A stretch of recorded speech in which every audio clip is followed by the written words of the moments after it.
sebelum berangkat dinas luar kota. Tiba-tiba suamiku menghampiriku berkata, jika rem mobilku ada yang tidak beres dan takut bisa membahayakan perjalananku. Setelah suami memeriksa mobilku dan aku berangkat, di tengah jalan aku merasa ada yang aneh. Jadi aku turun dan mengecek ban mobilku.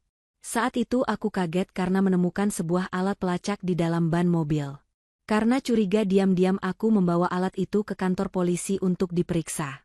2 jam kemudian pihak polisi dengan suara bergetar panik menelponku. Dan apa yang mereka katakan, dan mereka tunjukkan membuatku syok. Nafasku seakan terhenti. Aku tak menyangka. Ternyata.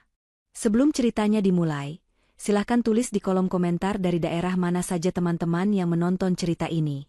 Jangan lupa like dan subscribe agar channel ini bisa semakin berkembang dan bisa mempersembahkan cerita yang lebih menarik lagi. Pagi itu matahari belum sepenuhnya muncul di ufuk timur, tetapi kesibukan sudah mewarnai rumah sederhana namun asri milik pasangan muda itu. Zita sudah bangun sejak pukul 4 pagi. Sebagai seorang wanita karir yang mandiri, ia terbiasa mempersiapkan segala sesuatunya dengan rapi. Apalagi hari ini ia memiliki jadwal penting untuk dinas keluar kota. Zita merapikan pakaian dinasnya di depan cermin, memastikan jilbab yang dikenakannya sudah terpasang dengan sempurna.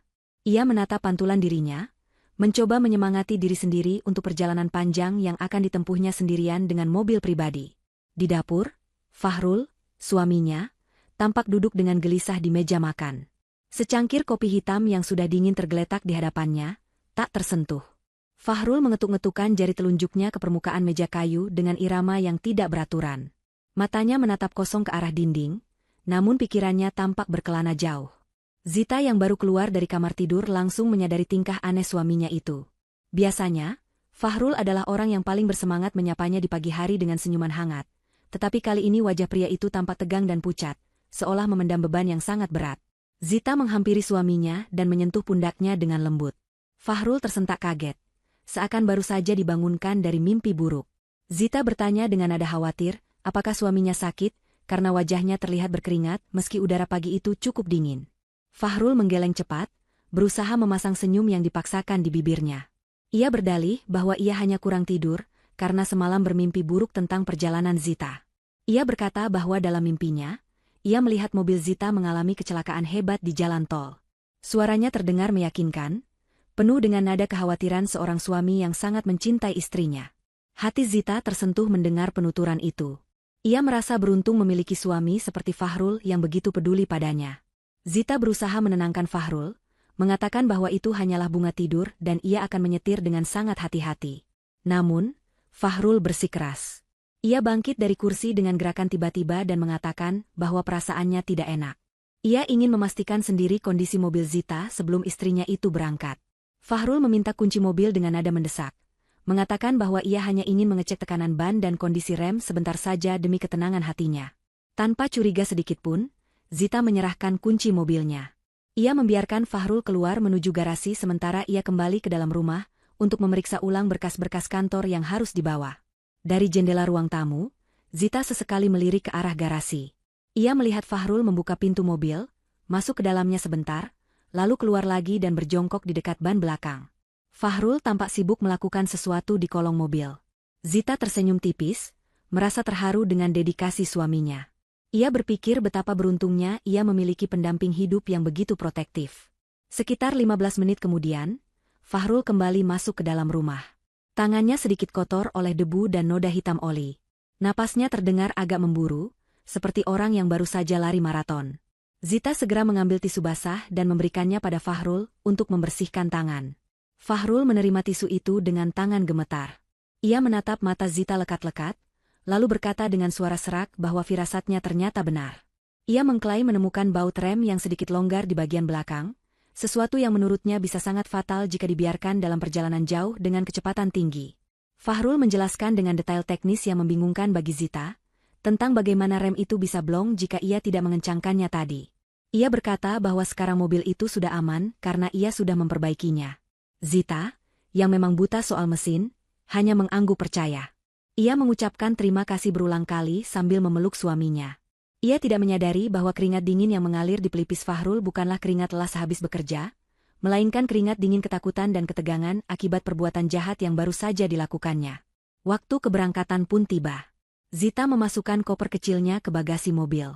Sebelum masuk ke kursi kemudi, ia menyempatkan diri untuk menelpon ibunya, Ibu Fitri. Zita memiliki kebiasaan untuk selalu meminta doa restu pada ibunya setiap kali hendak bepergian jauh. Melalui sambungan telepon, suara lembut Ibu Fitri terdengar menenangkan. Ibu Fitri berpesan agar Zita tidak mengebut dan selalu berdoa di sepanjang jalan. Percakapan singkat itu memberikan kekuatan batin tersendiri bagi Zita. Ia menutup telepon dengan perasaan damai, siap menghadapi perjalanan dinas yang melelahkan. Fahrul berdiri di ambang pintu garasi, mengamati setiap gerakan Zita. Saat Zita menyalakan mesin mobil, suara deru halus terdengar normal. Fahrul mendekat ke jendela mobil yang terbuka setengah. Ia mencium kening Zita cukup lama, seolah itu adalah ciuman perpisahan. Ia berpesan sekali lagi agar Zita hati-hati. Namun, ada yang aneh dalam tatapan mata Fahrul.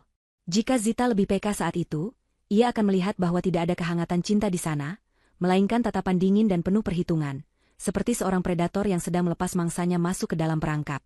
Zita melambaikan tangan dan mulai memundurkan mobilnya keluar dari pekarangan rumah. Ia melihat Fahrul masih berdiri mematung di tempatnya, tidak melambaikan tangan balik, hanya menatap tajam ke arah mobil yang mulai menjauh. Zita menghela napas panjang, mencoba membuang perasaan ganjil yang tiba-tiba menyusup ke hatinya. Ia meyakinkan dirinya bahwa sikap Fahrul yang kaku itu hanyalah bentuk kekhawatiran berlebihan. Mobil pun melaju membelah jalanan perumahan yang masih lengang, meninggalkan rumah yang selama ini ia anggap sebagai surga, tanpa menyadari bahwa orang yang paling ia percayai baru saja merancang skenario kematian untuknya. Jalanan pagi itu cukup bersahabat. Lalu lintas belum terlalu padat sehingga Zita bisa memacu kendaraannya dengan kecepatan sedang. Pikirannya mulai beralih pada presentasi yang harus ia bawakan nanti siang di luar kota. Ia mencoba fokus, menyalakan radio untuk memecah kesunyian. Namun, bayangan wajah tegang Fahrul tadi pagi terus saja muncul di benaknya. Kenapa tangan suaminya begitu dingin saat bersalaman tadi? Kenapa matanya tampak begitu liar dan tidak fokus? Pertanyaan-pertanyaan itu berdengung pelan di kepala Zita, bersaing dengan suara penyiar radio yang sedang membacakan ramalan cuaca. Zita mencoba menepis semua pikiran negatif itu. Ia merasa bersalah karena sudah meragukan ketulusan suaminya. Fahrul sudah bekerja keras mengecek mobilnya, bahkan sampai kotor terkena oli, demi keselamatannya. Zita bertekad untuk membelikan oleh-oleh kesukaan Fahrul nanti sepulangnya dari dinas sebagai tanda terima kasih. Ia membayangkan senyum Fahrul saat menerima hadiah darinya, sebuah bayangan yang ironis mengingat apa yang sebenarnya direncanakan oleh sang suami. Mobil terus melaju, membawa Zita semakin jauh dari rumah, dan semakin dekat dengan bahaya yang bersembunyi di balik putaran roda kendaraannya. Langit mulai terang sepenuhnya. Cahaya matahari pagi menyinari jalan tol yang membentang panjang di hadapan Zita. Ia menambah kecepatan mobilnya, ingin segera sampai di tujuan agar bisa beristirahat sejenak sebelum rapat dimulai. Semuanya terasa normal. Setir terasa stabil, mesin terdengar halus, dan rem berfungsi baik saat ia harus melambat di gerbang tol. Keyakinan Zita kembali pulih. Benar kata Fahrul, mobil ini sudah aman. Ia merasa bodoh karena sempat merasa was-was. Ia pun menyandarkan punggungnya lebih rileks ke jok mobil, menikmati pemandangan sawah dan perbukitan yang mulai terlihat di sisi kiri dan kanan jalan tol, tidak menyadari bahwa hitungan mundur menuju bencana sudah dimulai sejak mesin mobil dinyalakan. 1 jam perjalanan telah berlalu. Zita kini berada di ruas jalan tol antar kota yang cukup sepi. Kiri dan kanan jalan didominasi oleh perkebunan karet yang rimbun, menciptakan suasana yang agak sunyi meskipun di siang hari. Zita menjaga kecepatan mobilnya stabil di angka 80 km per jam. Awalnya, perjalanan terasa sangat nyaman. Musik pop mengalun pelan dari sistem audio mobil, menemani Zita yang sesekali ikut bersenandung kecil. Namun, kedamaian itu perlahan terusik oleh sebuah suara asing yang samar-samar tertangkap oleh telinganya. Awalnya Zita mengira itu hanya suara kerikil yang terlempar membentur bodi mobil, hal yang lumrah terjadi di jalan tol. Bunyi itu terdengar seperti ketukan halus. Tik-tik-tik, namun memiliki irama yang sangat konstan. Zita mencoba mengabaikannya, menaikkan volume radio sedikit untuk menutupi suara tersebut. Tetapi, semakin lama ia berkendara, suara itu terasa semakin mengganggu. Bukan karena volumenya yang bertambah keras, melainkan karena konsistensinya yang tidak wajar. Bunyi itu tidak terdengar seperti gangguan mesin biasa atau gesekan ban dengan aspal. Bunyi itu terlalu ritmis, seolah-olah ada sesuatu yang sedang bekerja secara mekanis di bagian bawah mobilnya. Rasa tidak nyaman mulai menjalar di dada Zita. Ia mematikan radio sepenuhnya agar bisa mendengar lebih jelas. Keheningan kabin mobil kini hanya diisi oleh suara deru angin, dengungan mesin, dan bunyi ketukan misterius itu. Tik tik tik. Suaranya berasal dari arah belakang, mungkin di sekitar ban atau bagasi. Zita melirik spion tengah dan spion samping, memastikan tidak ada benda yang tersangkut atau menyeret di belakang mobilnya. Semuanya tampak normal secara visual. Tidak ada asap, tidak ada getaran aneh pada setir. Namun, firasatnya sebagai seorang wanita mulai mengirimkan sinyal bahaya yang kuat. Ingatan Zita kembali melayang pada kejadian pagi tadi.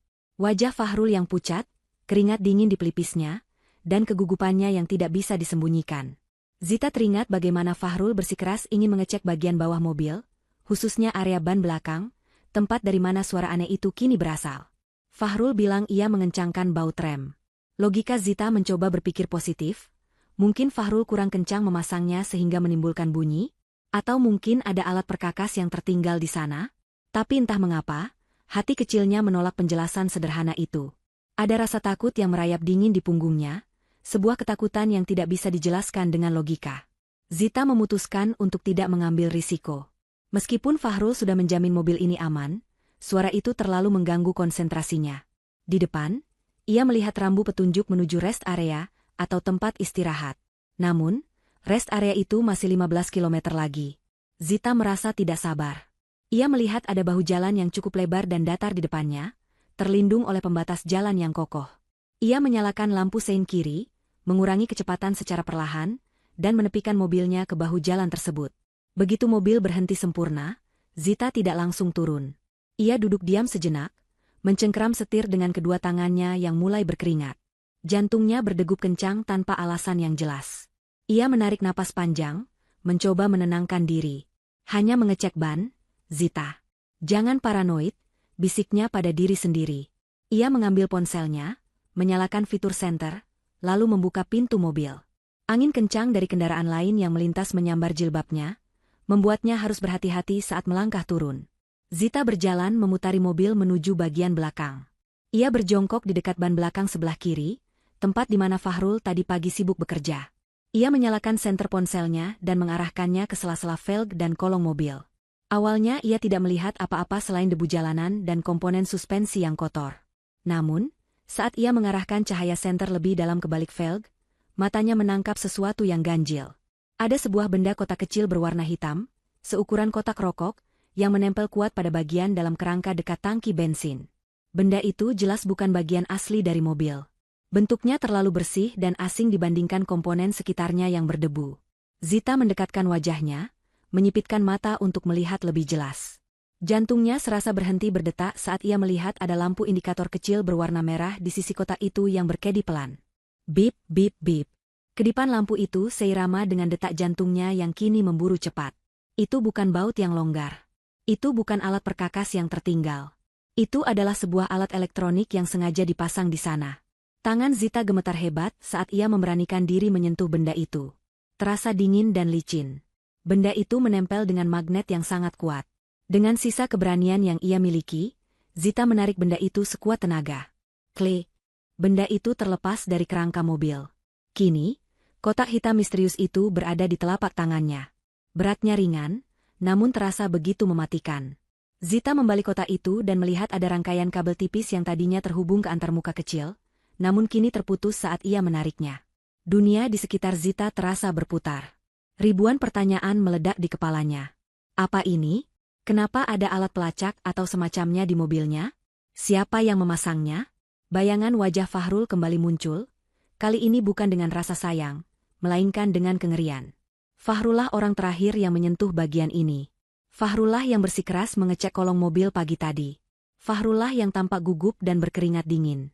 Potongan-potongan puzzle itu mulai tersusun membentuk sebuah gambar yang mengerikan. Suaminya sendiri yang memasang alat ini. Zita merasa mual. Kakinya lemas hingga ia terduduk di aspal bahu jalan. Ia ingin menangis, ingin berteriak, tetapi suaranya tertahan di tenggorokan. Rasa dikhianati itu jauh lebih menyakitkan daripada rasa takut. Namun, insting bertahannya segera mengambil alih. Ia tidak boleh diam di sini. Jika Fahrul memasang alat pelacak, berarti suaminya itu tahu di mana posisi Zita sekarang. Zita menatap ponsel di tangannya. Haruskah ia menelpon Fahrul dan meminta penjelasan? Tidak, batinnya menjerit. Jika Fahrul berniat jahat, menelponnya hanya akan memberitahu Fahrul bahwa rencananya ketahuan. Zita bangkit berdiri, membersihkan debu di roknya dengan kasar. Wajahnya yang tadi pucat kini mengeras oleh tekad. Ia tidak akan pulang ke rumah. Ia tidak akan melanjutkan perjalanan dinas. Ia tidak akan menelpon Fahrul. Ia harus mencari perlindungan pada pihak yang netral dan berwenang. Zita teringat ada kantor polisi besar di kota kecamatan terdekat. Hanya berjarak sekitar 20 menit dari posisinya sekarang. Dengan tangan yang masih gemetar namun mencengkeram erat kotak hitam itu, Zita kembali masuk ke dalam mobil. Ia meletakkan kotak itu di kursi penumpang sebelahnya, menatapnya dengan waspada seolah benda itu bisa meledak sewaktu-waktu. Zita menyalakan mesin. Kali ini, ia mengemudi bukan sebagai seorang istri yang patuh, melainkan sebagai seorang wanita yang sedang berjuang mempertahankan nyawanya. Ia memutar balik kendaraannya di U-turn terdekat, mengabaikan rencana kerjanya, mengabaikan suaminya, dan memacu mobil menuju kantor polisi. Sepanjang perjalanan, air mata mulai menetes di pipinya, bukan air mata kesedihan cengeng, tapi air mata kepedihan dari luka hati yang teramat dalam. Ia berdoa dalam hati, semoga dugaannya salah, meskipun akal sehatnya berteriak bahwa ia sedang berada dalam bahaya besar. Sesampainya di halaman kantor polisi, Zita tidak memarkir mobilnya dengan rapi. Ia berhenti begitu saja di depan lobi utama, membuat petugas jaga kaget. Zita keluar dari mobil dengan langkah tergesa-gesa sambil mendekap kotak hitam itu. Petugas jaga yang melihat kepanikan di wajah wanita berhijab itu segera menghampiri. Dengan napas tersengal, Zita menyerahkan kotak itu dan berkata dengan suara bergetar, "Tolong saya, Pak. Suami saya memasang ini di mobil saya. Saya rasa ini bukan benda baik." Kalimat itu menjadi pembuka dari mimpi buruk panjang yang akan mengungkap siapa sebenarnya sosok Fahrul yang selama ini tidur di sebelahnya. Suasana di ruang tunggu kantor polisi siang itu terasa begitu asing dan mencekam bagi Zita. Cahaya lampu neon yang putih pucat memantul di lantai keramik yang dingin, menciptakan atmosfer steril yang justru menambah kegelisahan di hatinya. Setelah menyerahkan kotak hitam misterius itu kepada petugas piket, Zita diminta untuk menunggu di sebuah ruangan khusus yang terpisah dari lobi utama. Ia duduk di sana sendirian, meremas kedua tangannya yang sedingin es. Jam dinding yang tergantung di atas pintu berdetak dengan irama lambat yang menyiksa, seolah mengejek waktu yang merayap begitu pelan. Setiap detikan jarum jam itu memukul gendang telinganya, mengingatkannya pada bunyi tik-tik-tik yang ia dengar di dalam mobil tadi. Zita mencoba memejamkan mata, berusaha mengusir bayangan wajah Fahrul yang terus menghantui pikirannya, namun rasa takut itu terlalu kuat mencengkeram. Awalnya, petugas yang menerima laporan Zita terlihat biasa saja, bahkan cenderung skeptis. Ia mungkin berpikir ini hanyalah kasus pertengkaran rumah tangga biasa di mana seorang suami posesif memasang alat pelacak GPS untuk memantau istrinya. Namun, sikap santai itu berubah drastis dalam hitungan menit. Zita melihat dari balik kaca jendela ruang tunggu, petugas tadi kembali dengan wajah tegang setelah memeriksa kotak itu di ruang belakang. Ia terlihat berbisik serius kepada rekannya, lalu menelepon seseorang dengan nada mendesak. Tak lama kemudian, kesibukan yang tidak wajar mulai terjadi. Beberapa polisi berseragam lengkap berlarian melintasi lorong, dan Zita sempat mendengar kata, evakuasi, dan gegana, yang diucapkan dengan setengah berteriak. Jantung Zita serasa berhenti berdetak. Ia sadar, benda yang ia bawa bukanlah mainan biasa. 2 jam berlalu dalam ketidakpastian yang menyiksa. Zita tidak diizinkan keluar dari ruangan itu, bahkan untuk sekadar ke toilet pun ia harus dikawal oleh seorang polisi wanita. Rasa haus dan lapar sudah hilang entah kemana, digantikan oleh rasa mual yang terus bergejolak di perutnya. Ponselnya ia matikan sesuai instruksi polisi agar tidak terlacak. Ia merasa terisolasi dari dunia luar, terperangkap dalam gelembung ketakutan yang semakin membesar. Tiba-tiba, pintu ruangan terbuka. Seorang petugas muda bernama Aldo masuk dengan wajah serius. Ia tidak membawa kabar baik, melainkan membawa sebuah telepon genggam khusus milik kepolisian. Aldo meletakkan telepon itu di meja di hadapan Zita dan berkata bahwa kepala polisi, Pak Rusdan, ingin berbicara langsung dengannya. Zita menatap telepon itu dengan ragu. Mengapa Pak Rusdan harus meneleponnya jika mereka berada di gedung yang sama?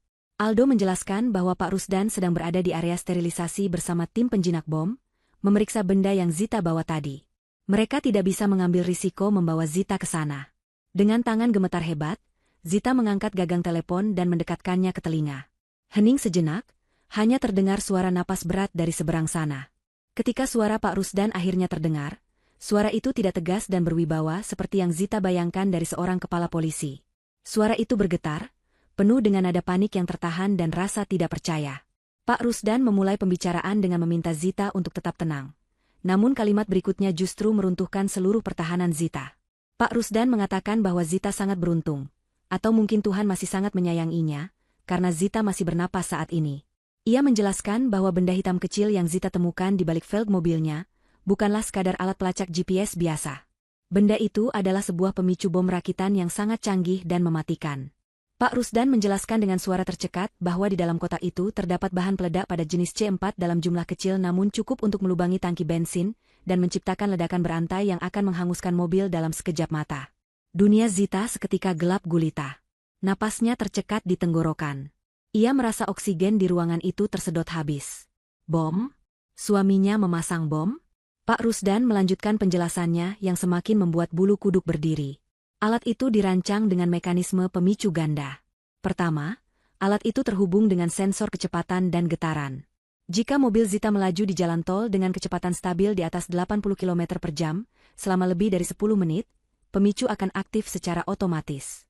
Kedua, alat itu juga memiliki pemicu jarak jauh yang bisa diaktifkan melalui sinyal seluler jika pemicu otomatis gagal bekerja. Artinya, Fahrul telah merancang skenario kematian yang nyaris sempurna. Fahrul ingin Zita mati terbakar di jalan tol, dan polisi akan mengiranya sebagai kecelakaan lalu lintas biasa akibat remblong atau korsleting mesin. Air mata Zita menetes tanpa suara, deras membasahi pipi dan jilbabnya. Tubuhnya menggigil hebat seolah sedang berada di tengah badai salju. Ia membayangkan dirinya mengemudi tadi pagi. Jika saja ia tidak peka terhadap bunyi aneh itu, jika saja ia tidak memutuskan untuk berhenti dan memeriksa ban, jika saja ia terus memacu mobilnya di jalan tol seperti rencana awal, saat ini ia pasti sudah menjadi onggokan daging hangus di dalam kerangka mobil yang membara. Fahrul, pria yang memeluknya tadi pagi, pria yang pura-pura mengecek rem demi keselamatannya, ternyata sedang mengirimnya menuju liang lahat. Senyum Fahrul, kecupan di kening, dan pesan hati-hatinya, semuanya adalah sandiwara iblis yang paling keji. Pak Rusdan di ujung telepon terdengar berusaha menenangkan Zita, meskipun suaranya sendiri masih terdengar syok. Ia mengatakan bahwa tim gegana sedang berusaha menjinakkan alat tersebut, namun sirkuitnya sangat rumit dan sensitif. Satu gerakan salah bisa memicu ledakan. Itulah sebabnya suara Pak Rusdan bergetar. Ia sadar betapa dekatnya Zita dengan maut. Ia berkata bahwa Zita baru saja membawa bom aktif berjalan-jalan di kota, bahkan membawanya masuk ke kantor polisi.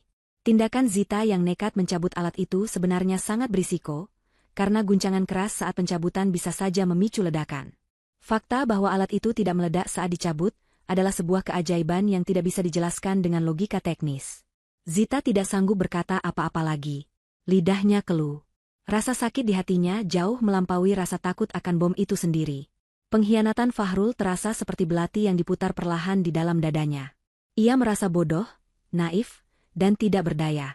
Selama ini ia tidur di samping seorang pembunuh berdarah dingin. Semua kenangan manis pernikahan mereka selama 5 tahun hancur lebur dalam sekejap, digantikan oleh realita mengerikan bahwa suaminya menginginkan kematiannya. Zita menjatuhkan gagang telepon ke meja, tidak kuat lagi mendengar rincian teknis tentang bagaimana suaminya berencana membunuhnya. Ia memeluk tubuhnya sendiri, menangis tergugu di ruangan sunyi itu, meratapi nasibnya yang berubah drastis hanya dalam hitungan jam. Dari seorang istri yang bahagia menjadi target pembunuhan. Aldo, petugas muda yang tadi mengantar telepon, menatap Zita dengan pandangan iba. Ia tidak berani mendekat, membiarkan wanita itu menumpahkan kesedihannya. Namun, waktu tidak berpihak pada mereka. Di ruang sterilisasi, Pak Rusdan tahu bahwa mereka harus segera bertindak. Fahrul pasti sedang memantau pergerakan Zita melalui aplikasi pelacak yang terhubung dengan alat tersebut. Jika Fahrul melihat titik lokasi Zita berhenti terlalu lama di kantor polisi, ia akan curiga dan mungkin melarikan diri atau menghilangkan barang bukti lain. Pak Rusdan harus segera menyusun rencana. Sebuah rencana gila yang membutuhkan kekuatan mental Zita untuk bangkit dari keterpurukannya dan melawan balik. Zita harus berhenti menangis, karena air matanya tidak akan menyelamatkan nyawanya, tetapi keberaniannya yang akan menentukan segalanya. Setelah tangisnya mereda, Zita duduk dengan tatapan kosong menatap dinding putih di hadapannya. Pintu ruangan kembali terbuka, dan kali ini Pak Rusdan masuk secara langsung, didampingi oleh Aldo. Pak Rusdan tampak lelah, kemeja seragamnya sedikit kusut, namun matanya memancarkan ketegasan seorang pemimpin yang siap berperang. Ia duduk di kursi seberang Zita, menatap wanita malang itu dengan sorot mata kebapakan. Tidak ada lagi suara bergetar seperti di telepon tadi, kini yang ada hanyalah fokus tajam untuk menangkap pelaku. Pak Rusdan meletakkan sebuah peta digital di atas meja, menampilkan titik merah yang berkedip-kedip di lokasi kantor polisi. Pak Rusdan menjelaskan situasi genting yang sedang mereka hadapi. Titik merah di peta itu adalah sinyal yang dipancarkan oleh alat pelacak di bom tersebut. Fahrul, dimanapun ia berada sekarang, pasti sedang melihat titik yang sama di ponsel atau komputernya. Saat ini, Fahrul mungkin sedang bertanya-tanya mengapa istrinya berhenti di kantor polisi. Jika Fahrul sadar rencananya gagal, ia bisa saja kabur ke luar negeri atau memusnahkan bukti-bukti lain di rumah yang bisa menjeratnya. Polisi membutuhkan waktu untuk mengumpulkan bukti kuat, dan cara terbaik untuk membeli waktu adalah dengan membuat Fahrul percaya bahwa rencananya berjalan mulus. Mereka harus menipu si penipu. Rencana yang disusun Pak Rusdan terdengar seperti adegan dalam film aksi, namun ini adalah satu-satunya jalan keluar. Tim teknis kepolisian akan memindahkan alat pemicu bom itu ke dalam sebuah kotak khusus kedap guncangan, lalu membawanya menggunakan drone atau mobil penyamaran khusus ke arah jalan tol, meniru rute perjalanan dinas Zita. Mereka akan membawa alat itu ke sebuah area bekas tambang batu kapur yang sepi dan jauh dari pemukiman, yang secara geografis berada di jalur lintasan Zita. Di sana, tim gegana akan meledakkan bom tersebut secara terkontrol.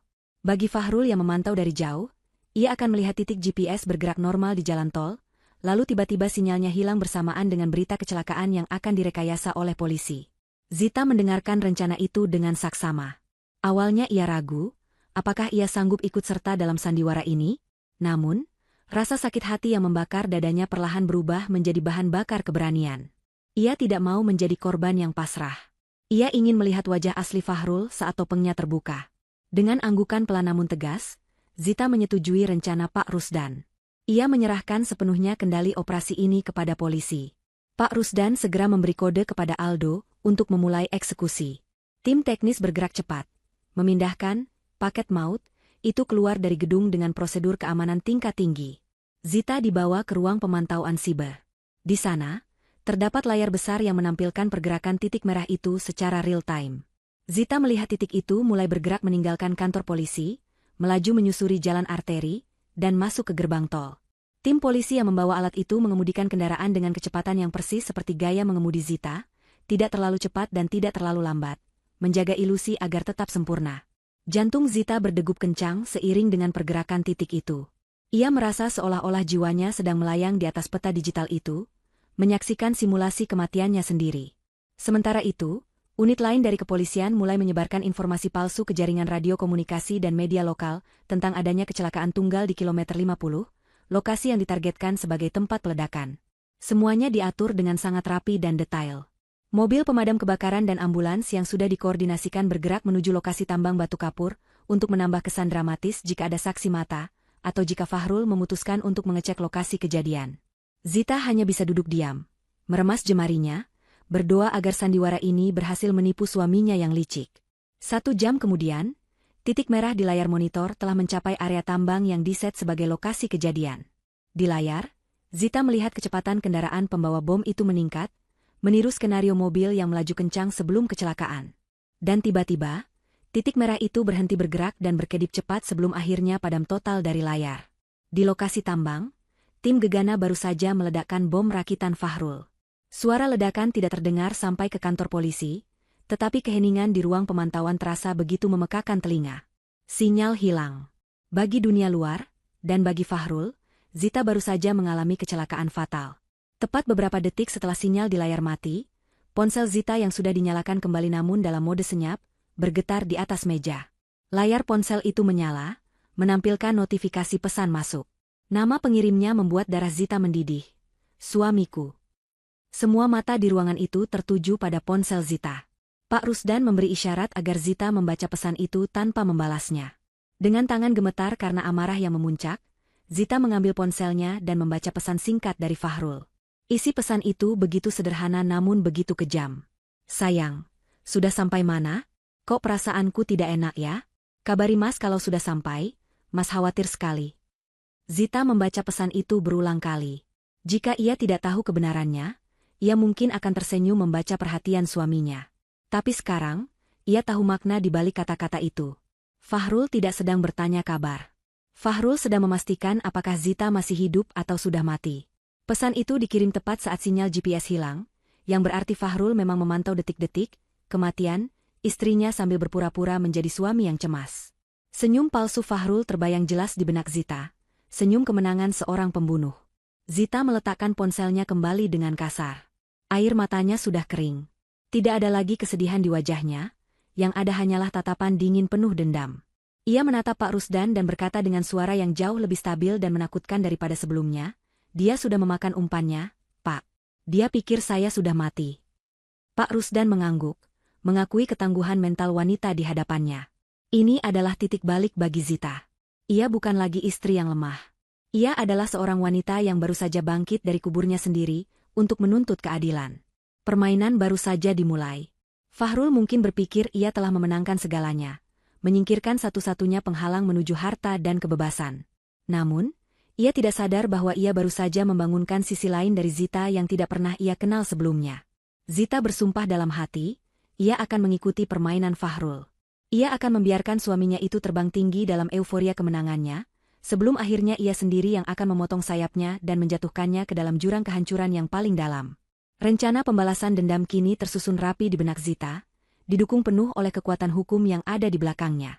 Matahari sudah lama tenggelam, digantikan oleh langit malam yang pekat tanpa bintang, seolah alam turut berduka atas tragedi palsu yang baru saja disiarkan ke seluruh penjuru kota.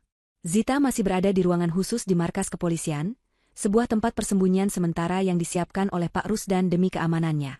Tubuhnya terasa lelah luar biasa, namun matanya tetap terjaga, menolak untuk terpejam meski sedetik. Adrenalin dan rasa sakit hati bercampur menjadi satu, menciptakan bahan bakar yang membuatnya tetap waspada.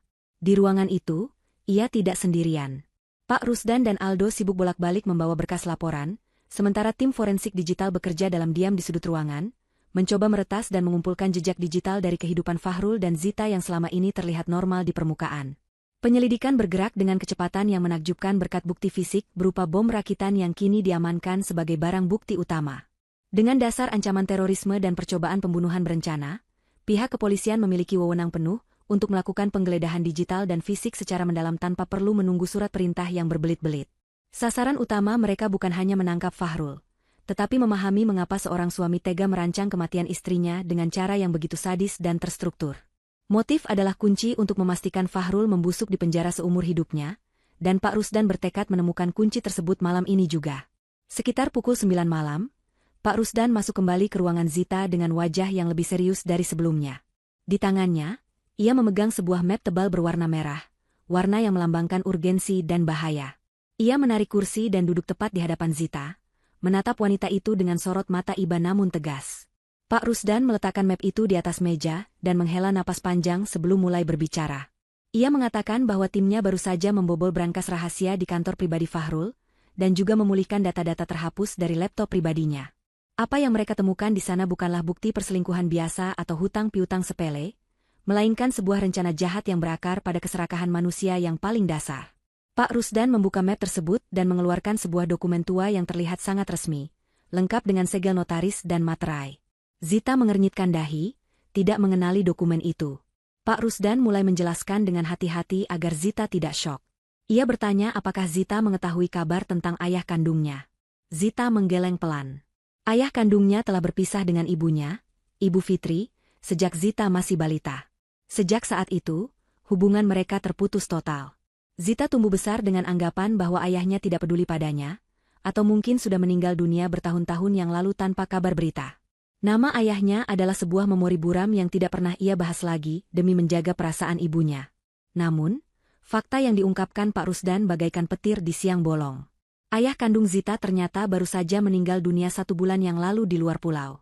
Dan yang lebih mengejutkan, selama puluhan tahun menghilang, ayah Zita ternyata telah membangun sebuah kerajaan bisnis perkebunan kelapa sawit yang sangat sukses. Ia menjadi seorang konglomerat tanah yang memiliki aset di mana-mana.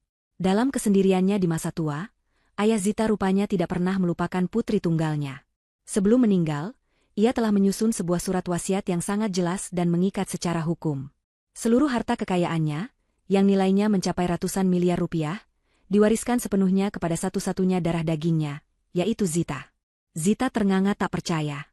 Ia, yang selama ini bekerja keras sebagai karyawan biasa, tiba-tiba dinyatakan sebagai pewaris tunggal kekayaan yang fantastis. Namun, kebingungan segera menyelimuti benaknya. Jika ayahnya mewariskan harta itu padanya sebulan yang lalu, mengapa ia tidak pernah dihubungi oleh pengacara atau notaris? Mengapa tidak ada satu surat pun yang sampai ke tangannya? Pertanyaan itu terjawab ketika Pak Rusdan menyodorkan lembar kedua dari tumpukan dokumen itu. Itu adalah surat pemberitahuan resmi dari firma hukum yang ditujukan ke alamat rumah Zita, tertanggal 3 minggu yang lalu. Surat itu sudah dibuka, dan ada tanda tangan penerima di bukti resi pengiriman. Tanda tangan itu adalah tanda tangan Fahrul. Darah Zita mendidih seketika. Fahrul telah mencegat surat itu. Suaminya telah mengetahui tentang kematian ayah Zita dan warisan raksasa itu, jauh sebelum Zita tahu. Fahrul menyembunyikan fakta kematian mertuanya sendiri, dan menyembunyikan hak istrinya. Tapi mengapa? Mengapa Fahrul tidak memberitahunya? Bukankah sebagai suami istri, harta itu akan dinikmati bersama juga? Pak Rusdan kemudian menunjuk pada satu klausul khusus yang dilingkari dengan spidol merah di dalam surat wasiat tersebut. Klausul itu berbunyi, harta warisan ini diberikan mutlak kepada putri saya, Zita. Jika putri saya meninggal dunia, maka harta ini akan jatuh kepada anak kandungnya. Jika putri saya meninggal tanpa memiliki atau meninggalkan anak, maka seluruh aset akan jatuh ke tangan pasangan sahnya yang masih hidup. Klausul inilah pemicu segalanya. Fahrul membaca klausul itu dan otak liciknya langsung bekerja. Zita dan Fahrul belum dikaruniai anak setelah 5 tahun menikah. Jika Zita menerima warisan itu sekarang, Fahrul hanya akan menjadi suami dari wanita kaya. Zita yang mandiri dan cerdas pasti akan memegang kendali atas keuangan, dan Fahrul tahu ia tidak bisa memuaskan gaya hidup mewahnya yang serakah jika Zita yang memegang kendali.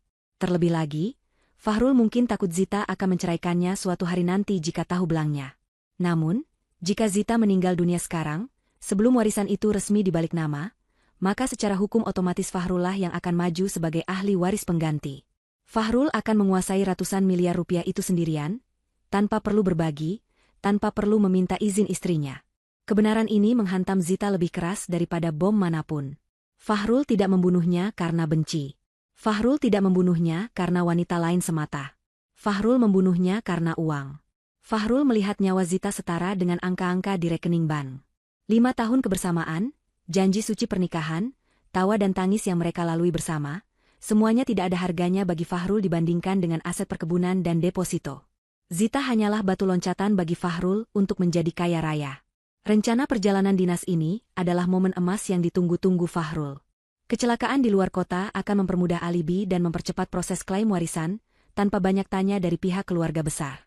Zita membaca ulang dokumen itu dengan tangan gemetar. Ia melihat tanggal-tanggal yang tertera. Fahrul sudah merencanakan ini sejak surat itu datang 3 minggu lalu. Sikap manis Fahrul belakangan ini, perhatiannya yang berlebihan, bahkan mimpi buruk palsu yang ia ceritakan pagi tadi, semuanya adalah bagian dari naskah sandiwara untuk memuluskan jalan menuju harta karun. Zita merasa jijik. Ia merasa mual membayangkan ia tidur satu ranjang dengan monster yang setiap malam mungkin menatapnya tidur sambil menghitung hari kematiannya. Fahrul bukan manusia. Ia adalah iblis berwajah malaikat yang tega menukar nyawa istrinya demi tumpukan uang kertas. Pak Rusdan membiarkan Zita mencerna semua informasi itu.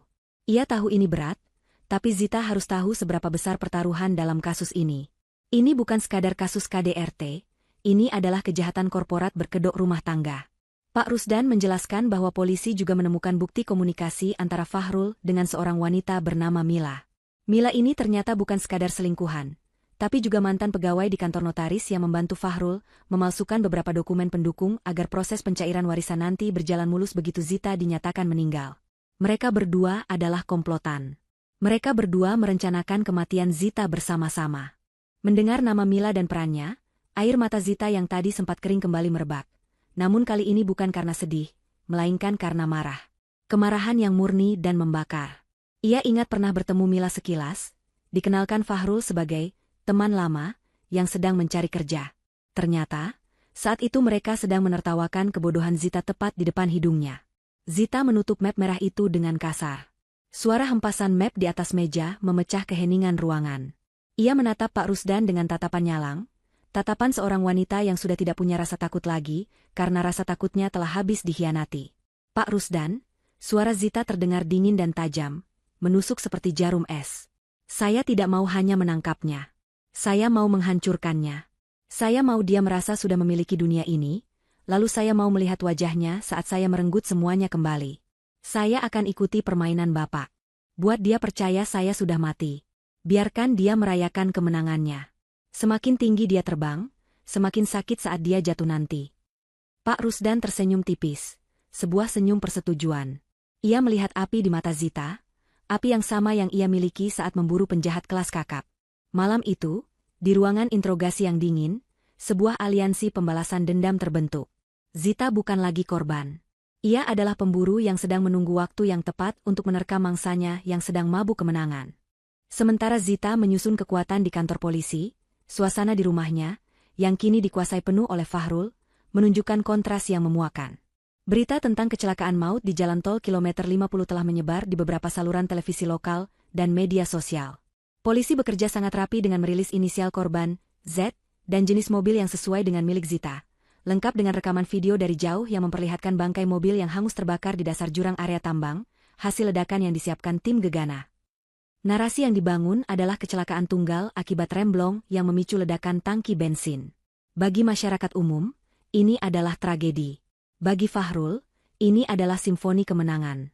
Dari kamera pengintai tersembunyi yang diam-diam telah dipasang oleh tim intelijen kepolisian di ruang tamu dan ruang makan rumah Fahrul beberapa jam lalu, dengan memanfaatkan celah keamanan smart home yang ada di rumah itu, Zita dan Pak Rusdan bisa menyaksikan segala gerak-gerik Fahrul secara live dari markas. Di layar monitor, terlihat Fahrul sedang berdiri di teras rumah, melayani beberapa tetangga yang datang untuk menyampaikan belasungkawa. Wajah Fahrul tampak kusut, matanya merah dan sembab. Ia berakting sempurna sebagai suami yang terguncang hebat. Bahunya berguncang saat ia menerima pelukan dari tetangga sebelah. Ia bahkan sesekali menyeka hidungnya dengan sapu tangan, mengucapkan terima kasih dengan suara parau yang menyayat hati. Hebat sekali aktingnya, gumam Aldo yang berdiri di belakang kursi Zita. Zita hanya diam, matanya terpaku pada layar, merekam setiap kepalsuan suaminya. Ia melihat bagaimana Fahrul berpura-pura lemas, hingga harus dipapah masuk ke dalam rumah oleh ketua RT. Namun, begitu pintu depan ditutup dan dikunci, begitu para tetangga pulang, postur tubuh Fahrul berubah drastis dalam hitungan detik. Punggung yang tadinya membungkuk sedih kini tegak membusung. Wajah sedih itu lenyap tak berbekas, digantikan oleh senyum lebar yang mengerikan. Fahrul berjalan santai menuju dapur, membuka kulkas, dan mengambil sebotol air mineral dingin. Ia meneguknya dengan rakus, seolah baru saja menyelesaikan lomba lari yang melelahkan. Tidak ada air mata. Tidak ada kesedihan. Yang ada hanya kepuasan. Tak lama kemudian, bel pintu belakang berbunyi dengan kode ketukan tertentu. Fahrul bergegas membukanya.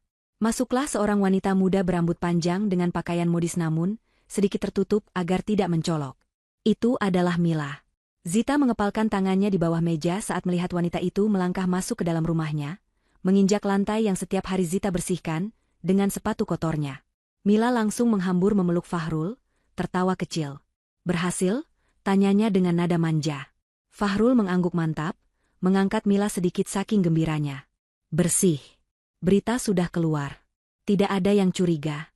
Semuanya mengira itu kecelakaan murni, jawab Fahrul dengan bangga. Mereka berdua kemudian bergerak ke ruang makan. Zita melihat Fahrul mengeluarkan bahan-bahan makanan mahal yang rupanya sudah ia sembunyikan di bagian belakang kulkas, tertutup sayuran biasa agar Zita tidak melihatnya. Ada daging steak kualitas premium dan buah-buahan impor. Rupanya, Fahrul sudah merencanakan pesta perayaan ini bahkan sebelum Zita berangkat.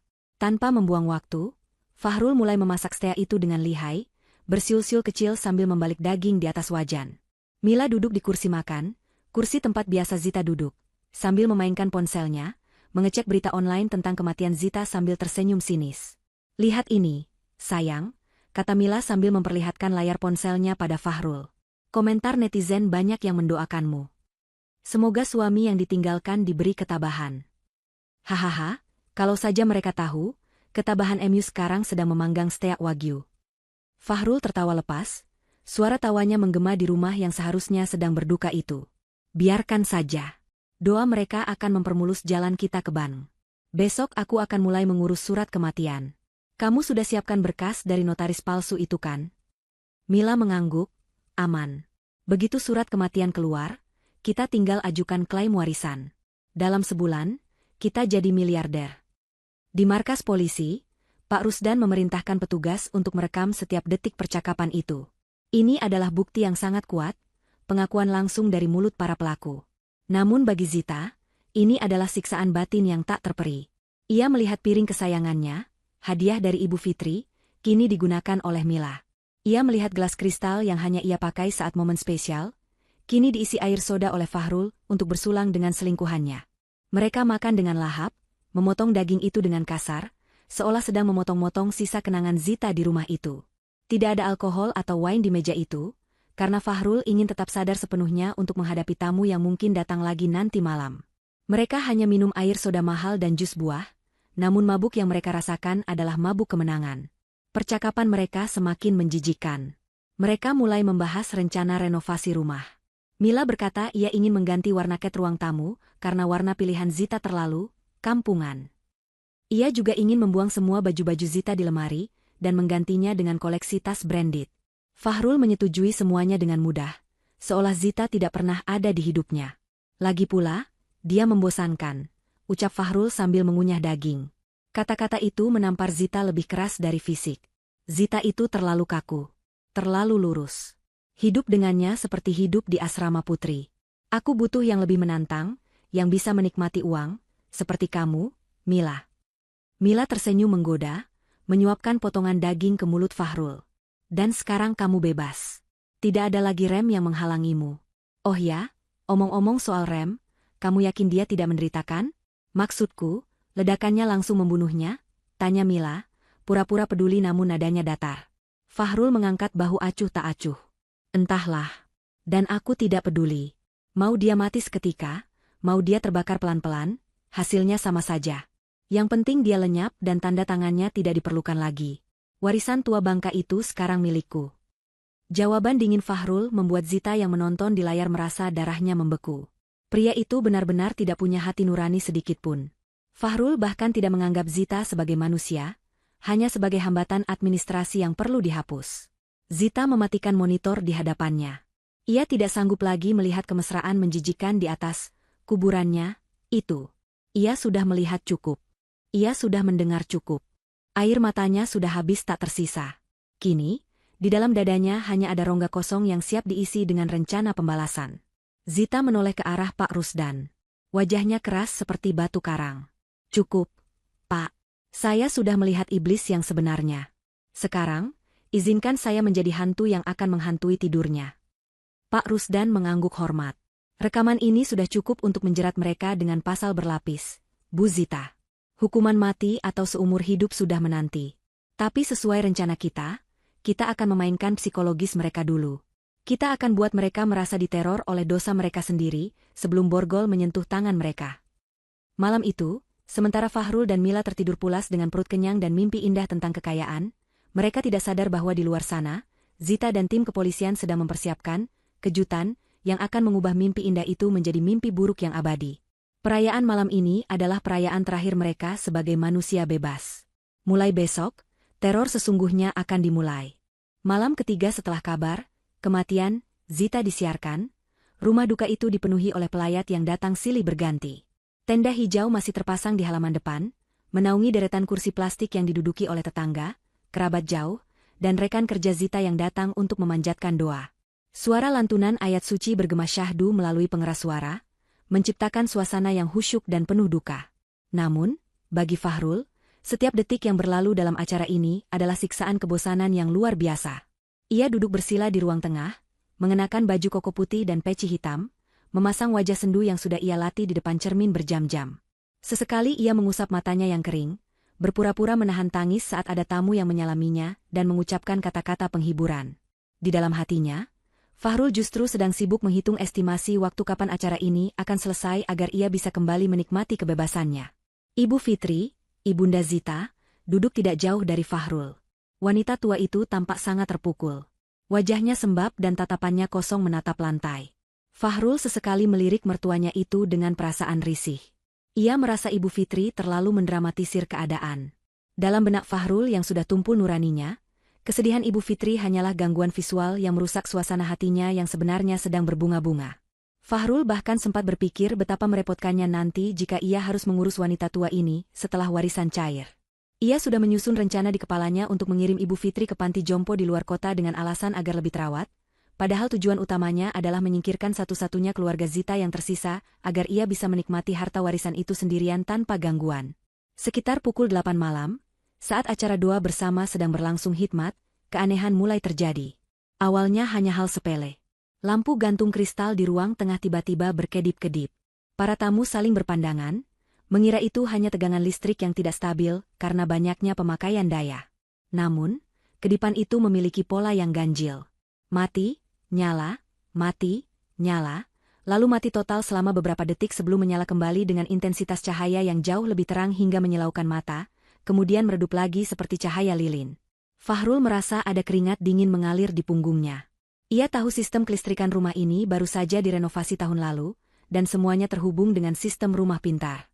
Ia mencoba berpikir logis bahwa mungkin ada korsleting, namun perasaan tidak enak mulai merayap di hatinya. Belum hilang kaget para tamu akibat lampu yang berulah, tiba-tiba suhu ruangan menurun drastis.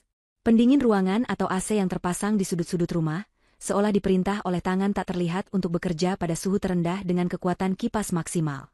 Angin dingin berhembus kencang, membuat tirai jendela berkibar-kibar liar meskipun jendela tertutup rapat. Para pelayat mulai merapatkan jaket dan sarung mereka, berbisik-bisik keheranan. Fahrul bergegas mengambil ponselnya untuk mengecek aplikasi pengendali rumah pintar, berniat mematikan AC tersebut. Namun, alangkah terkejutnya ia saat melihat notifikasi di layar ponselnya, akses ditolak. Pengendali utama, Zita. Fahrul terbelalak. Ia yakin ia sudah mereset semua akses setelah kematian Zita, tapi kenapa nama istrinya masih muncul sebagai admin pengendali? Jantungnya mulai berdegup tidak beraturan. Teror sesungguhnya dimulai beberapa menit kemudian. Di tengah heningnya jeda antar doa, smart speaker atau pengeras suara pintar yang terletak di atas bufet ruang keluarga tiba-tiba menyala sendiri. Lampu indikatornya berputar biru, tanda sedang aktif. Suara desis statis terdengar sejenak, membuat semua mata tertuju pada benda bulat kecil itu. Lalu, terdengar suara rekaman yang sangat familiar. Itu adalah suara Zita. Suara itu bukan suara hantu yang menyeramkan, melainkan potongan rekaman suara Zita saat sedang bersenandung lagu kesukaan mereka di kamar mandi, rekaman yang pernah Fahrul ambil diam-diam dulu saat mereka masih mesra. La, Mas Fahrul, jangan lupa kunci pintu ya. Suara Zita yang ceria dan hidup menggema di ruangan penuh pelayat itu. Suasana seketika berubah mencekam. Ibu Fitri histeris mendengar suara anaknya, ia menangis memanggil-manggil nama Zita, mengira arwah putrinya hadir di sana. Wajah Fahrul pucat pasi, darah seolah surut dari wajahnya. Tangannya gemetar hebat memegang ponsel. Ia tahu ini tidak mungkin supranatural. Ini pasti peretasan. Tapi siapa yang meretasnya? Siapa yang memiliki rekaman pribadi itu selain dirinya? Fahrul mencoba mematikan paksa speaker itu dengan mencabut kabelnya, namun gerakannya yang panik dan tergesa-gesa justru membuatnya tersandung karpet dan jatuh terduduk, menimbulkan kegaduhan yang memalukan di depan para tamu.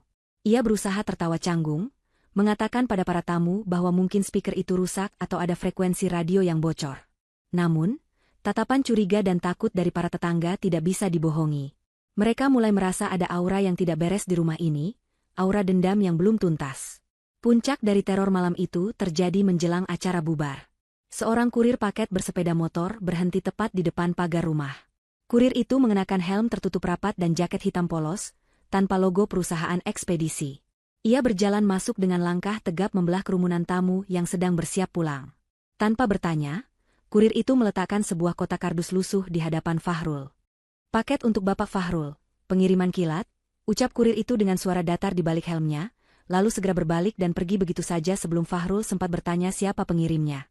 Fahrul menatap kotak itu dengan curiga. Tidak ada nama pengirim, hanya tulisan spidol merah tebal, "Untuk suami tercinta." Dengan tangan gemetar, disaksikan oleh sisa-sisa tamu yang penasaran, Fahrul membuka lakban kotak itu. Begitu tutup kardus terbuka, bau oli dan besi berkarat menyeruak keluar. Mata Fahrul membelalak lebar melihat isinya. Di dalam kotak itu terdapat sebuah piringan rem cakra mobil yang sudah retak dan hangus, serta sebuah kunci Inggris yang berlumuran cairan merah kental menyerupai darah, walaupun itu hanya cat minyak. Di atas tumpukan besi tua itu, tergeletak secari kertas putih dengan tulisan tangan yang sangat ia kenali. Tulisan tangan Zita. Pesan di kertas itu singkat namun menghancurkan mentalnya. "Mas, kamu lupa mengencangkan satu baut di hatimu. Aku pulang untuk memperbaikinya." Fahrul melempar kotak itu saking kagetnya. Besi rem itu berdenting keras menghantam lantai keramik, membuat semua orang terlonjak. Fahrul mundur ketakutan hingga punggungnya menabrak dinding. Napasnya memburu, matanya liar menyapu sekeliling ruangan, seolah mencari sosok Zita di setiap sudut bayangan. Ini pasti orang iseng. Teriaknya histeris, suaranya pecah. Namun jauh di lubuk hatinya, logika Fahrul mulai runtuh. Ia mulai meragukan kewarasannya sendiri. Apakah Zita benar-benar mati? Ataukah arwahnya bangkit menuntut balas? Ketakutan irasional mulai menggerogoti jiwanya. Ia merasa diawasi oleh ribuan mata tak terlihat. Malam itu, setelah tamu terakhir pulang dengan perasaan horor, Fahrul tidak berani tidur di kamar utamanya. Ia mengunci diri di kamar tamu, menyalakan semua lampu, dan duduk meringkuk di sudut kasur sambil memegang pisau dapur. Ia mencoba menelpon Mila berkali-kali, membutuhkan validasi bahwa ia tidak gila. Namun, telepon Mila tidak aktif, sebuah bagian dari rencana isolasi yang disusun Pak Rusdan. Fahrul sendirian. Suara angin di luar jendela terdengar seperti bisikan Zita. Bayangan pohon di tirai terlihat seperti sosok wanita berhijab yang sedang berdiri menatapnya. Teror psikologis yang dilancarkan Zita dan polisi berhasil menembus pertahanan mental Fahrul. Sang pembunuh yang sombong kini telah berubah menjadi tikus penakut yang terperangkap dalam labirin ketakutannya sendiri, menunggu pagi datang yang tak kunjung tiba. 3 hari berlalu sejak malam teror itu. Fahrul perlahan mulai mendapatkan kembali sedikit keberaniannya, didorong oleh keserakahan yang lebih besar daripada rasa takutnya. Ia meyakinkan dirinya bahwa kejadian malam tahlilan itu hanyalah kerjaan orang iseng yang iri padanya, atau mungkin ulah kompetitor bisnis. Baginya, hantu tidak ada, dan Maya tidak bisa mengirim paket. Zita sudah mati, titik. Ia sudah melihat berita, ia sudah melihat bangkai mobil di TV. Fakta itu adalah pegangan satu-satunya. Kini, fokus utamanya kembali ke tujuan awal, uang. Hari ini adalah hari pencairan. Hari di mana ia akan resmi menjadi pemilik tunggal dari seluruh aset kekayaan ayah Zita yang jumlahnya fantastis itu. Pagi-pagi sekali, Fahrul sudah berpakaian rapi. Ia mengenakan setelan jas terbaiknya yang baru ia beli kemarin, menyemprotkan parfum mahal, dan menyisir rambutnya klimis. Di cermin, ia melihat sosok miliarder baru, bukan sosok suami yang berduka. Ia mengabaikan kantung mata hitam akibat kurang tidur selama 3 hari terakhir. Dengan langkah mantap, ia mengemudikan mobilnya menuju kantor firma hukum ternama di pusat kota, tempat di mana pembacaan wasiat dan penandatanganan akta pengalihan hak waris akan dilakukan. Mila tidak ikut bersamanya hari ini. Wanita itu beralasan sakit mendadak. Padahal sebenarnya Mila sudah ditangkap polisi 2 jam yang lalu dan kini sedang diinterogasi. Namun Fahrul yang tidak tahu apa-apa, mengira ia akan menikmati momen kejayaan ini sendirian terlebih dahulu. Gedung kantor hukum itu menjulang tinggi dengan arsitektur kaca yang modern dan intimidatif. Fahrul melangkah masuk ke lobi dengan dagu terangkat tinggi. Ia disambut oleh resepsionis yang ramah dan langsung diantar ke ruang rapat VIP di lantai teratas.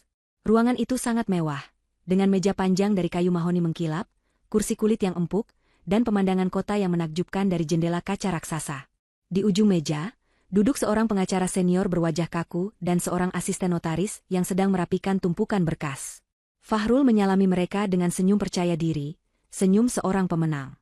Pengacara itu, yang sebenarnya sudah bekerja sama dengan pihak kepolisian, memulai prosedur dengan formalitas yang ketat. Ia membacakan rincian aset yang ditinggalkan oleh almarhum ayah Zita. Mulai dari hektaran perkebunan sawit di Kalimantan, beberapa properti ruko di Jakarta, hingga deposito dan surat berharga lainnya.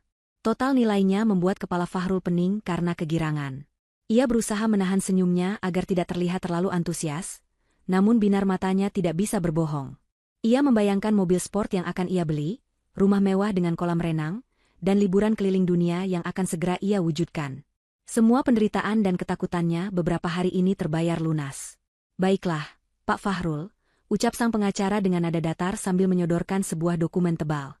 Berdasarkan akta kematian Ibu Zita yang sudah Bapak lampirkan, dan sesuai dengan klausul surat wasiat, maka seluruh aset ini akan jatuh ke tangan Bapak sebagai ahli waris pengganti. Silakan Bapak baca klausul pelepasan hak dan tanda tangan di bagian yang sudah ditandai materai ini. Fahrul menerima pena emas yang disodorkan. Tangannya sedikit gemetar, kali ini karena ekstasi kemenangan. Ia menatap kertas itu seolah menatap tiket surga. Tanpa ragu, ia mendekatkan mata pena ke atas kertas, siap menorehkan tanda tangan yang akan mengubah nasibnya selamanya. Namun, tepat saat ujung pena menyentuh kertas, sang pengacara tiba-tiba meletakkan tangannya di atas dokumen itu, menahan gerakan Fahrul. "Tunggu sebentar, Pak Fahrul," katanya. Fahrul mendongak, keningnya berkerut kesal karena diinterupsi. "Ada apa lagi? Bukankah semua berkas sudah lengkap?" tanyanya dengan nada tidak sabar. Pengacara itu menatap Fahrul dengan tatapan yang aneh, tatapan yang membuat nyali Fahrul sedikit menciut. Prosedur hukum kami mewajibkan adanya verifikasi akhir dari saksi kunci, Pak. Terutama untuk kasus di mana pewaris utama meninggal secara mendadak dalam kecelakaan tak wajar. Kami harus memastikan tidak ada sengketa di kemudian hari. Fahrul mendengus kasar. Saksi apa lagi? Istri saya sudah meninggal. Tidak ada anak. Saya satu-satunya keluarga. Jangan mempersulit keadaan. Pengacara itu tidak menjawab. Ia hanya mengalihkan pandangannya ke arah pintu ganda besar dari kayu jati di ujung ruangan. Fahrul mengikuti arah pandangan pengacara itu. Jantungnya mulai berdegup kencang lagi, perasaan tidak enak yang sama seperti saat malam tahlilan kembali menyergapnya. Keheningan di ruangan itu begitu mencekam, hanya terdengar suara detak jam dinding yang lambat. Tik, tik, tik. Perlahan, gagang pintu besar itu bergerak turun. Pintu terbuka dengan suara engsel yang halus. Dari balik pintu, muncul sebuah siluet. Bukan polisi, bukan hantu. Melainkan seorang wanita. Suara langkah kaki sepatu hak tinggi beradu dengan lantai marmer terdengar tegas dan berirama. Tak, tak, tak. Wanita itu melangkah masuk ke dalam cahaya ruangan. Fahrul menyipitkan mata, dan seketika itu juga, pena di tangannya terlepas jatuh ke lantai. Mulutnya ternganga lebar, matanya melotot seakan hendak keluar dari rongganya. Napasnya tercekat, seolah ada tangan tak terlihat yang mencekik lehernya. Wanita itu adalah Zita. Tapi bukan Zita yang ia kenal. Zita yang berdiri di sana mengenakan setelan blazer dan celana bahan yang elegan dan formal, memancarkan aura kekuasaan dan kepercayaan diri yang luar biasa. Wajahnya segar bugar, tidak ada luka sedikit pun. Tatapan matanya tajam dan dingin, menusuk langsung ke manik mata Fahrul.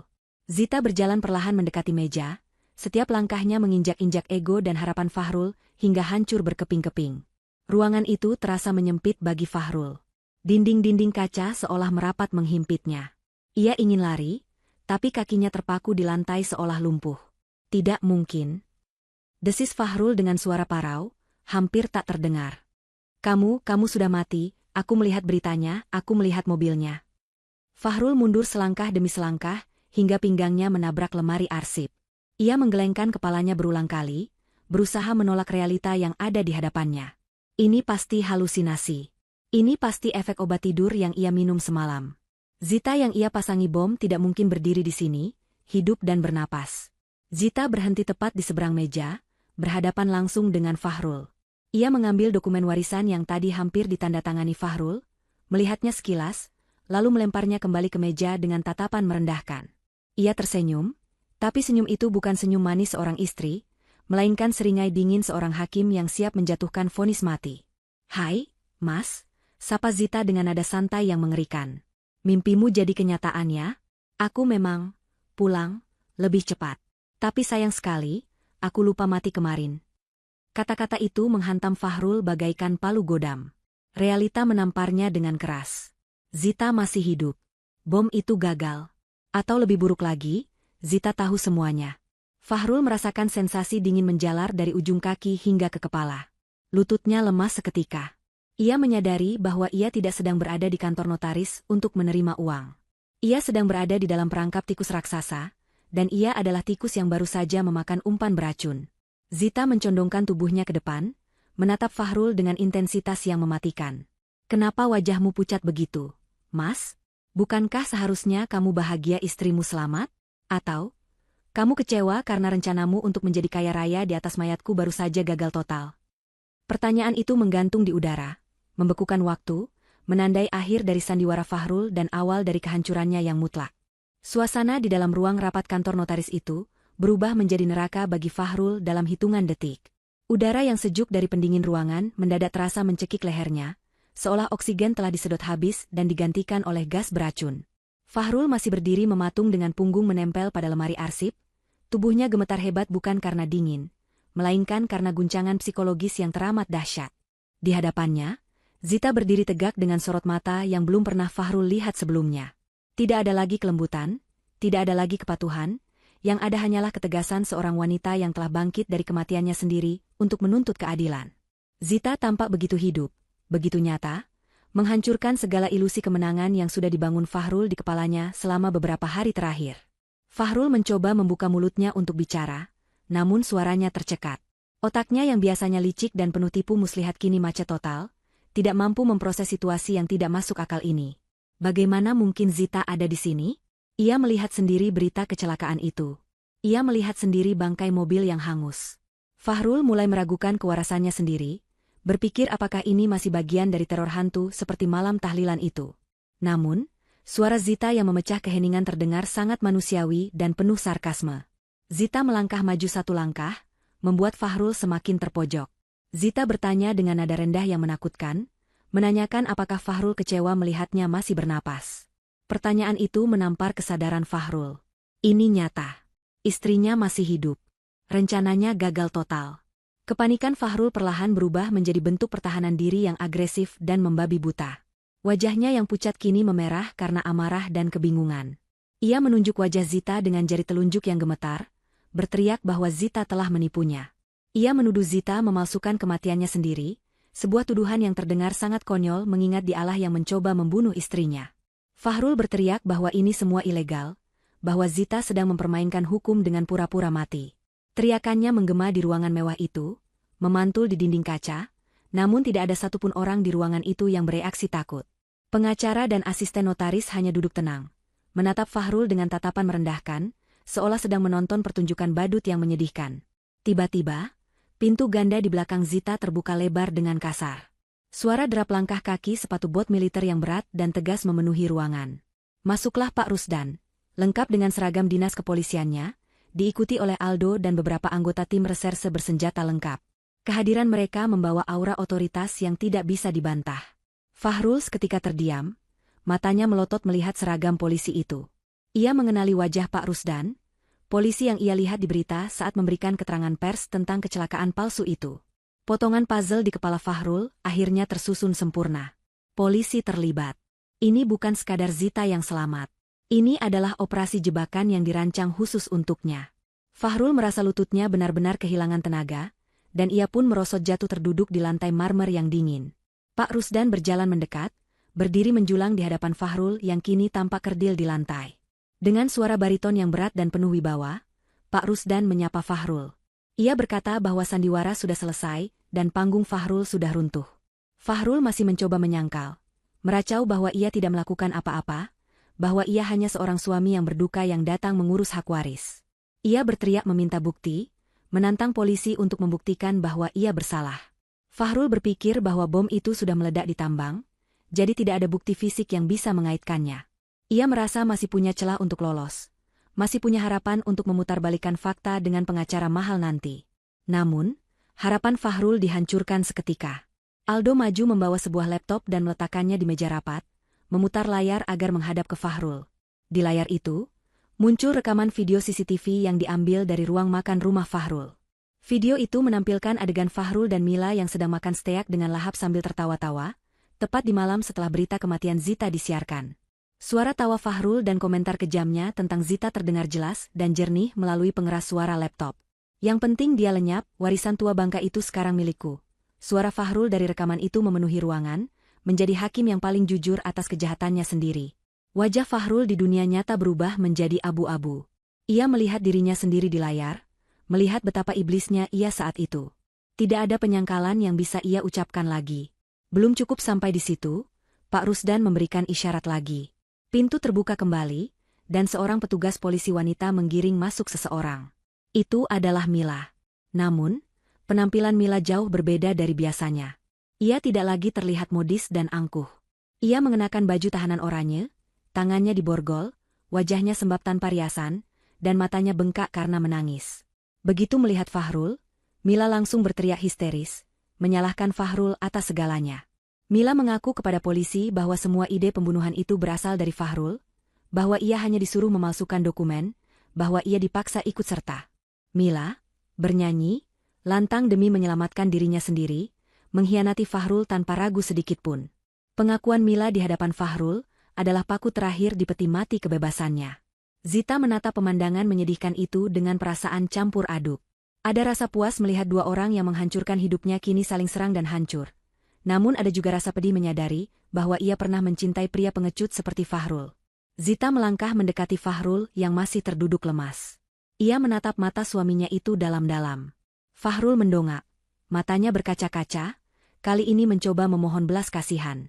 Ia memanggil nama Zita dengan suara lirih, mencoba meraih tangan Zita, mungkin ingin meminta maaf atau membujuk Zita dengan kata-kata manis yang dulu sering ia gunakan. Namun, Zita mundur selangkah, menolak disentuh oleh tangan kotor itu. Zita berkata dengan dingin bahwa tidak ada lagi, "Mas," atau "sayang." Bagi Zita, Fahrul sudah mati sejak ia menemukan bom di mobilnya. Pak Rusdan memerintahkan anak buahnya untuk memborgol Fahrul. Dua petugas bertubuh tegap langsung menarik Fahrul berdiri dengan kasar, membalikkan badannya, dan memasangkan gelang besi dingin di pergelangan tangannya. Bunyi klik dari borgol itu terdengar seperti musik pembebasan bagi Zita. Fahrul tidak melawan secara fisik, tenaganya sudah habis terkuras oleh ketakutan. Ia hanya bisa pasrah saat digiring keluar ruangan seperti hewan tangkapan. Saat melewati Zita, Fahrul sempat berhenti sejenak, menatap istrinya dengan tatapan nanar penuh penyesalan karena tertangkap, bukan karena perbuatannya. Zita tidak membualingkan wajahnya. Ia membalas tatapan itu dengan dagu terangkat, menunjukkan bahwa ia adalah pemenang dalam perang ini. Fahrul dan Mila dibawa turun ke lobi gedung, di mana puluhan wartawan ternyata sudah menunggu. Rupanya, Pak Rusdan juga sudah mengatur agar media meliput penangkapan ini untuk memberikan efek jera pada masyarakat dan membersihkan nama Zita dari status korban kecelakaan. Cahaya kilat kamera menyambar-nyambar wajah Fahrul yang tertunduk malu. Ia yang tadi pagi masuk ke gedung ini dengan impian menjadi miliarder, kini keluar sebagai tersangka pembunuhan berencana yang wajahnya akan terpampang di seluruh halaman depan koran besok pagi. Zita menyaksikan semuanya dari jendela lantai atas, berdiri di samping Pak Rusdan. Ia menghela napas panjang, melepaskan beban berat yang selama ini menghimpit dadanya. Hari ini, keadilan telah ditegakkan dengan cara yang paling sempurna. Penjahat itu telah jatuh ke dalam lubang yang ia gali sendiri. 6 bulan telah berlalu sejak penangkapan dramatis di kantor notaris itu. Proses hukum berjalan dengan lancar dan cepat berkat bukti-bukti telak yang dikumpulkan oleh tim Pak Rusdan. Rekaman CCTV, bom rakitan yang gagal meledak, yang diamankan sebagai barang bukti utama, kesaksian Mila yang memberatkan, serta jejak digital di ponsel dan laptop Fahrul, semuanya menjadi jerat yang tak terputuskan. Dalam persidangan, Fahrul tidak bisa berkutik. Upaya pengacaranya untuk meminta keringanan hukuman dengan alasan gangguan jiwa ditolak mentah-mentah oleh hakim, karena bukti perencanaan yang begitu rapi dan sistematis menunjukkan bahwa Fahrul sangat sadar dan waras saat merencanakan pembunuhan istrinya. Palu hakim diketuk dengan keras, menjatuhkan vonis maksimal. Penjara seumur hidup atas percobaan pembunuhan berencana dan tindak pidana terorisme karena penggunaan bahan peledak. Kini, Fahrul mendekam di sebuah sel sempit di lembaga pemasyarakatan dengan keamanan maksimum. Kehidupannya berubah 180 derajat. Dulu ia tidur di kasur empuk dengan pendingin ruangan, kini ia harus tidur beralaskan tikar tipis di lantai semen yang dingin dan lembab. Selnya berbau apek, campuran antara bau keringat, lumut, dan toilet yang jarang dibersihkan. Tidak ada lagi steak wagyu atau jus buah segar. Setiap hari ia hanya makan nasi cadong dengan lauk seadanya yang rasanya hambar. Seringkali hanya tempe rebus atau sayur nangka yang sudah layu. Tubuh Fahrul yang dulu tegap dan terawat kini menjadi kurus kering. Tulang pipinya menonjol, matanya cekung dengan lingkaran hitam yang permanen. Rambutnya dicukur habis, dan kulitnya menjadi kusam. Namun, siksaan fisik itu tidak sebanding dengan siksaan mental yang ia alami setiap detik. Di dalam penjara, Fahrul memiliki banyak waktu untuk berpikir, dan pikiran itulah yang menjadi musuh terbesarnya. Ia terus dihantui oleh bayangan harta warisan yang gagal ia dapatkan. Ia sering melamun, membayangkan seandainya rencananya berhasil, saat ini ia pasti sedang berjemur di pantai luar negeri atau mengendarai mobil mewah. Lamunan itu kemudian pecah oleh bentakan sipir penjara, menghempaskannya kembali ke realita pahit di balik jeruji besi. Penyesalan yang ia rasakan bukanlah penyesalan tulus karena telah jahat pada Zita, melainkan penyesalan serakah karena kurang teliti dalam menjalankan rencana jahatnya. Obsesi terhadap uang itu terus menggerogoti jiwanya seperti penyakit kanker, membuatnya hampir gila karena frustrasi. Suatu hari, Fahrul mendapat kabar bahwa ada pengunjung untuknya. Hatinya sedikit berdesir, berharap mungkin pengacaranya membawa kabar baik tentang banding. Namun, saat ia digiring ke ruang kunjungan yang dibatasi oleh kaca tebal, ia terkejut melihat siapa yang datang. Itu adalah Zita. Mantan istrinya itu duduk dengan anggun di seberang kaca, mengenakan pakaian sederhana namun elegan. Wajah Zita terlihat bersinar, sehat, dan damai. Sangat kontras dengan Fahrul yang tampak seperti mayat hidup. Fahrul mengambil gagang telepon interkom dengan tangan gemetar, menatap Zita dengan tatapan lapar akan kabar dunia luar, dan mungkin masih ada sedikit harapan manipulatif di hatinya. Zita menatap Fahrul tanpa emosi. Ia datang bukan untuk memaafkan, dan bukan untuk mencaci maki. Ia datang untuk memberikan hadiah terakhir yang akan menyempurnakan hukuman Fahrul. Zita berbicara dengan tenang melalui interkom. Ia memberitahu Fahrul bahwa ia sudah resmi bercerai, dan kini hidup bahagia bersama Ibu Fitri. Fahrul hanya diam mendengarkan. Kemudian, Zita mendekatkan wajahnya ke kaca, tersenyum tipis yang penuh arti. Ia berkata bahwa ada satu rahasia tentang warisan ayah kandungnya yang belum sempat Fahrul ketahui. Fahrul menajamkan telinganya, matanya membelalak antusias begitu mendengar kata warisan. Keserakahannya masih belum mati. Mas Fahrul, ucap Zita pelan namun jelas. Kamu tahu kenapa ayah kandungku tidak pernah menghubungiku selama puluhan tahun? Kamu pikir dia benar-benar konglomerat sukses? Asal kamu tahu, Mas. Perusahaan ayahku sebenarnya sudah bangkrut 5 tahun lalu karena salah urus. Harta yang tercatat di surat wasiat itu memang banyak, tapi hutang pajaknya jauh lebih besar. Aset-aset itu semuanya dalam sengketa bank. Jika kamu berhasil menjadi ahli waris waktu itu, yang kamu dapatkan bukan uang ratusan miliar, tapi surat tagihan hutang sebesar 500 miliar yang harus kamu lunasi seumur hidupmu. Mata Fahrul melotot nyaris keluar. Rahangnya jatuh. Napasnya tercekat. Zita melanjutkan ceritanya dengan nada santai, seolah sedang menceritakan dongeng sebelum tidur. Jadi sebenarnya, Tuhan menyelamatkanmu, Mas. Kalau kamu tidak dipenjara, kamu akan dikejar-kejar debt collector internasional dan mungkin mati di selokan. Kamu membunuhku demi hutang, Mas. Kamu menggadaikan jiwamu dan masuk neraka dunia ini hanya untuk mendapatkan tumpukan tagihan kosong. Zita menutup ceritanya dengan senyum manis yang mematikan, lalu meletakkan gagang telepon dan berdiri. Ia tidak menunggu jawaban Fahrul. Ia berbalik dan berjalan pergi meninggalkan ruang kunjungan, langkahnya ringan dan bebas. Di balik kaca, Fahrul membeku. Otaknya berusaha mencerna informasi itu. Hutang? Ia melakukan semua ini, membunuh, menipu, masuk penjara seumur hidup, kehilangan segalanya demi hutang? Kebenaran itu menghantamnya lebih keras daripada vonis hakim. Tiba-tiba, Fahrul berteriak histeris. Ia memukul-mukul kaca pembatas dengan tinjunya yang kurus, meraung seperti binatang yang terluka. Tidak. Tidak mungkin. Bohong. Teriakannya menggema di lorong penjara, penuh dengan kepedihan dan keputusasaan yang absolut. Para sipir segera datang menyeretnya kembali ke sel, sementara Fahrul terus meronta dan menangis. Ironi itu menghancurkan sisa kewarasannya. Ia merasa menjadi manusia paling bodoh di dunia. Karma telah bekerja dengan cara yang paling humoris dan kejam. Sementara itu, di luar gerbang penjara, Zita melangkah masuk ke dalam mobil sedan barunya yang nyaman. Ia menyandarkan punggungnya di jok kulit yang empuk. Di kursi penumpang, Ibu Fitri menyambutnya dengan senyum hangat. Sudah selesai, Nak? Tanya ibunya lembut. Zita mengangguk sambil tersenyum. Sudah, Bu. Masa lalu sudah ditutup rapat. Zita menyalakan mesin mobil. Dalam hati, ia terkekeh kecil. Tentu saja cerita soal hutang dan bangkrut, itu bohong belaka. Itu adalah bluffing terakhir Zita untuk menghancurkan mental Fahrul. Kenyataannya, warisan itu benar-benar ada, benar-benar cair, dan jumlahnya sangat fantastis, cukup untuk menjamin kehidupan Zita dan ibunya hingga 7 turunan. Tapi Fahrul tidak perlu tahu itu. Biarlah Fahrul membusuk di penjara dengan pikiran bahwa ia berkorban demi kehampaan. Itu adalah penjara di dalam penjara yang Zita ciptakan khusus untuknya. Mobil Zita melaju meninggalkan kompleks penjara yang suram, menuju ke arah pegunungan yang hijau dan asri.